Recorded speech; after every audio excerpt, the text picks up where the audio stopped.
오늘은 11월 29일 요한계시록 5장 8절부터 14절입니다. 그 두루마리를 취하시며 네 생물과 24장로들이 그 어린 양 앞에 엎드려 각각 검은 고와 향이 가득한 금 대접을 가졌으니 이 향은 성도의 기도들이라. 두루마리를 그 어린 양이 취했어요. 그랬더니 24장로들이 어린 양 앞에 엎드립니다. 그리고 각각 검은 고를 가지고 나왔고요. 또 한 손에는 금 대접을 갖고 왔는데 향이 가득해요. 검은 고는 하나님을 찬양할 때 쓰는 악기입니다. 금 대접은 뭐냐면 우리가 성소에서 하나님을 그 제사장들이 예배할 때 쓰는 그 향을 피우는 거예요. 그러니까 향이 가득한 것이죠. 그러니까 제사 때 가장 중요한 것이 금 대접입니다. 향을 피워 올리는 것이기 때문에 그렇습니다. 그런데 오늘 본문에서는 그 향을 뭐라고 표현합니까? 성도들의 기도다 이렇게 표현하고 있어요. 그 향이 성도들의 기도다 이렇게 표현하고 있어요. 성도 여러분, 이걸 아셔야 되는 게 우리가 늘 하는 게 기도하지 않습니까? 기도는요, 어디에 담기는지 아세요? 금대접에 담겨요. 우리의 기도가 금대접에 담기고 하나님께 상달된다는 것입니다. 기도는 그래서 늘 하셔야 되는 거예요. 기도가 얼마나 중요한지, 우리 성도의 삶에서 얼마나 중요한지, 이 제사에서 이 기도가 얼마나 중요한지를 말씀하고 있어요. 기도는 증발되지 않습니다. 기도는, 여러분들의 기도는 다 금대접에 담겨서 향이 되어서 하나님께 다 올라가고 있음을 기억해야 돼요. 그래서 성도는 늘 검은 고로 찬양하고 늘 기도로 하나님께 나아가는 겁니다. 기도와 찬양, 그리고 말씀 묵상, 이 세 가지가 하나님 앞에 나가는데 굉장히 중요한 것임을 깨달아서 오늘 열심히 기도하며 사시는 여러분 되기를 축원드립니다. 9절입니다. 그들이 새 노래를 불러 이르되 두루마리를 가지시고 그 인봉을 떼기를 합당하시도다. 일찍이 죽임을 당하사 각 족속과 방언과 백성과 나라 가운데서 사람들을 피로 사서 하나님께 드리시고, 그 24장로들이 금대접을 들고 검은 고로 하나님을 찬양하는데 그 어린 양을 찬양하는 거예요. 뭐라고 찬양합니까? 두루마리를 가지시고 인봉을 떼기에 그분이 합당하시도다라고 찬양하는 것들을 보게 돼요. 합당하시다. 그 두루마리는 뭡니까? 하나님의 계획, 구원의 계획, 심판의 계획. 그러니까 그 구원의 계획과 심판의 계획을 실행하시고 집행하시기에 어린 양 예수님이 합당하시도다 라고 표현하는 거예요. 주님께서 이것을 집행하실 때 어떻게 집행하셨어요? 하나님 말씀에 순종하여 우리 온 인류를 섬기는 마음으로 희생했잖아요. 십자가에 돌아가셨잖아요. 그래서 그것이 집행된 거예요. 구원이. 이제 그 모든 것들이 이루어졌고, 만약에 그 예수를 안 믿으면 뭐가 남았어요? 심판의 집행이 남아있는 거예요. 그래서 합당하시다. 성도도 마찬가지예요. 예수님처럼 합당한 삶을 살아야 돼요. 어떤 삶이겠어요? 주님이 우리에게 회복과 구원을 주기 위해서 어떤 삶을 살았어요? 섬김의 삶, 희생의 삶을 살았잖아요. 우리도 마찬가지다. 우리도 하나님을 섬기며 주님을 위해 희생과 헌신하며 살아가야 되겠고요. 아울러 우리의 이웃들을 위해, 공동체를 위하여 서로 섬기며 격려하며 희생하며 살아가야 되는데, 사람들은 죄인인지라 내가 다른 사람에게 손해보기를 싫어해요. 섬기기를 싫어해요. 대접받기를 원하지. 희생하기를 싫어해요. 내가 이익받기를 원하지. 그러니까 다툼이 일어나고 분란이 일어나는 거예요. 우리가 만약 예수님처럼만 살 수 있으면 얼마나 좋은 공동체가 되고 얼마나 좋은 성도들이 되겠어요. 다시 한번 기억하셨으면 좋겠어요.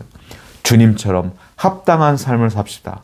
섬기며 희생하며 살아가는 여러분 되기를 축원드립니다. 11절에 내가 또 보고 들음에 보좌와 생물들과 장로들을 둘러선 많은 천사의 음성이 있으니 그 수가 만만이요 천천이라. 천사들이 그 어린 양을 둘러섰습니다. 보좌를 둘러섰어요. 24장로들을 둘러섰어요. 근데 그 수가 얼마냐? 만만이요 천천이라.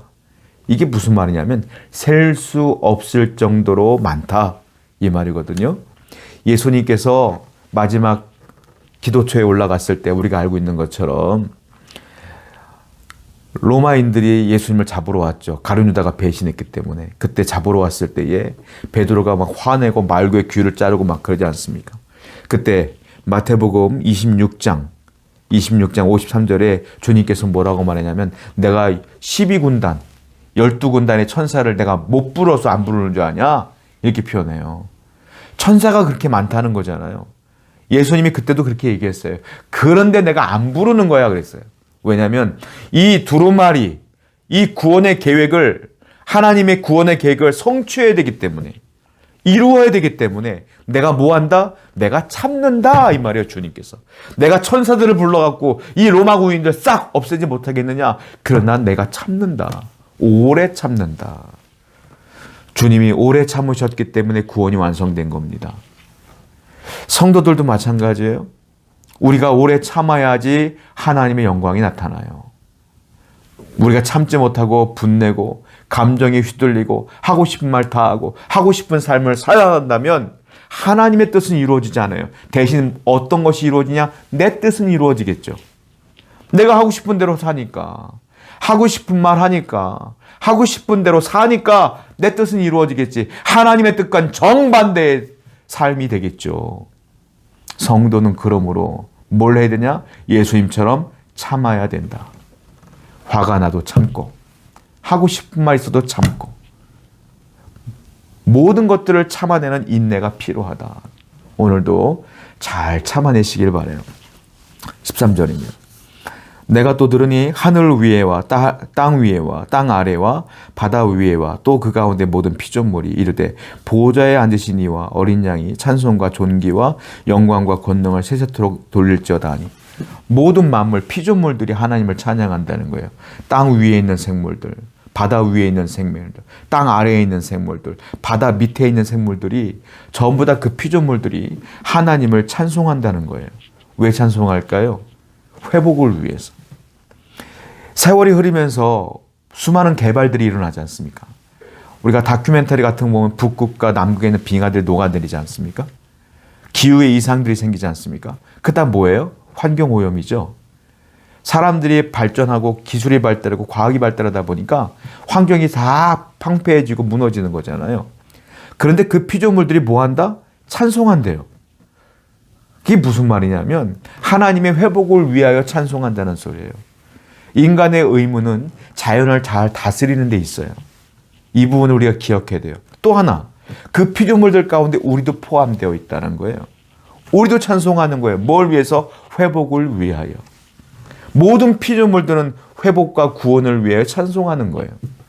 저와 여러분들도 마음의 회복을 위하여, 영혼의 회복을 위하여, 삶의 회복을 위하여 찬양하고 기도하고 예배하시기 바라요. 주님께서 반드시 여러분들을 회복시켜 주실 것입니다. 기도하겠습니다. 아버지 하나님, 우리 모든 성도가 예수님을 닮아서 오래 참게 해 주옵소서. 우리 모든 성도가 예수님을 닮은 삶을 살기 위하여 노력하고 예배하게 하여 주시옵소서. 예수님의 이름으로 기도드렸습니다. 아멘.